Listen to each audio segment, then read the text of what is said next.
Bawang putih, Allium sativum, bahasa Inggris, garlic, adalah nama tanaman dari genus Allium sekaligus nama dari umbi yang dihasilkan. Mempunyai sejarah penggunaan oleh manusia selama lebih dari 7.000 tahun, terutama tumbuh di Asia Tengah. Dan sudah lama menjadi bahan makanan di daerah sekitar Laut Tengah, serta bumbu umum di Asia, Afrika, dan Eropa.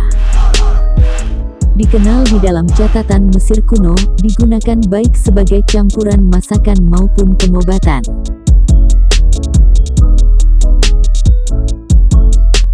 Umbi dari tanaman bawang putih merupakan bahan utama untuk bumbu dasar masakan Indonesia. Bawang mentah penuh dengan senyawa-senyawa sulfur, termasuk zat kimia yang disebut allium yang membuat bawang putih mentah terasa getir. Manfaat bawang putih.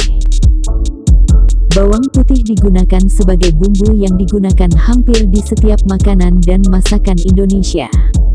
Sebelum dipakai sebagai bumbu, bawang putih dihancurkan dengan ditekan dengan sisi pisau, dikeprek sebelum dirajang halus dan ditumis di penggorengan dengan sedikit minyak goreng.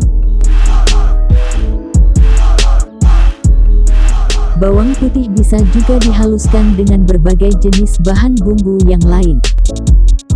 Bawang putih mempunyai khasiat sebagai antibiotik alami di dalam tubuh manusia. Efek samping dan toksikologi. Bawang putih diketahui dapat menyebabkan bau mulut, halitosis, dan bau badan, yang digambarkan sebagai bau bawang yang menyengat. Hal ini disebabkan oleh alil metil sulfide, AMS. AMS adalah cairan volatil yang diserap ke dalam darah selama metabolisme senyawa sulfur yang berasal dari bawang putih. Dari darah, zat itu kemudian mengalir ke paru-paru. Zat ini juga terakumulasi di kulit, di mana ia dipancarkan melalui pori-pori kulit. Mencuci kulit dengan sabun hanya akan menghilangkan sebagian dan tidak sempurna untuk menghilangkan bau. Studi telah menunjukkan bahwa meminum susu pada saat bersamaan dengan mengkonsumsi bawang putih dapat secara signifikan menetralisir bau mulut. Mencampur bawang putih dengan susu di mulut sebelum menelan mengurangi bau lebih baik daripada meminum susu sesudahnya. Air putih, jamur dan kemangi juga bisa mengurangi bau. Campuran lemak dan air yang ditemukan dalam susu, bagaimanapun, adalah yang paling efektif. Lipatan, hijau dan kering di bagian tengah siung bawang putih biasanya lebih berbau tajam.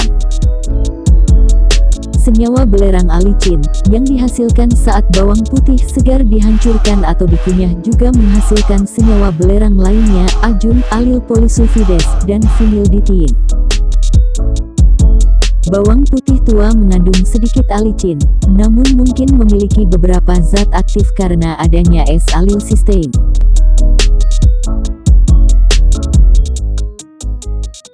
Beberapa orang menderita alergi bawang putih terhadap bawang putih dan spesies lain dari genus Allium. Gejala bisa termasuk iritasi usus, diare, ulcerasi mulut dan tenggorokan, mual, kesulitan bernafas, dan dalam kasus yang jarang terjadi anafilaksis.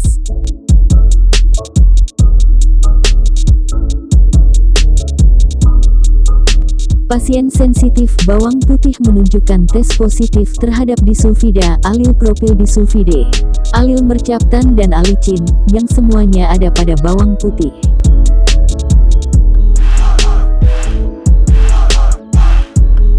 Orang-orang yang menderita alergi bawang putih sering kali peka terhadap banyak tanaman lainnya, termasuk bawang merah, daun bawang, lek, bawang merah, lili kebun, jahe, dan pisang. Beberapa laporan luka bakar serius akibat penggunaan bawang putih topikal untuk berbagai keperluan, termasuk penggunaan naturopati dan perawatan jerawat, menunjukkan bahwa penggunaan bawang putih harus dilakukan dengan hati-hati. Biasanya dengan menguji area kecil kulit menggunakan sedikit konsentrasi bawang putih. Atas dasar banyaknya laporan tentang luka bakar tersebut, termasuk luka bakar pada anak-anak, penggunaan bawang putih mentah-mentah, serta penyisipan bawang putih mentah ke dalam rongga tubuh tidak dianjurkan. Secara khusus, aplikasi topikal bawang putih mentah untuk anak kecil tidak dianjurkan.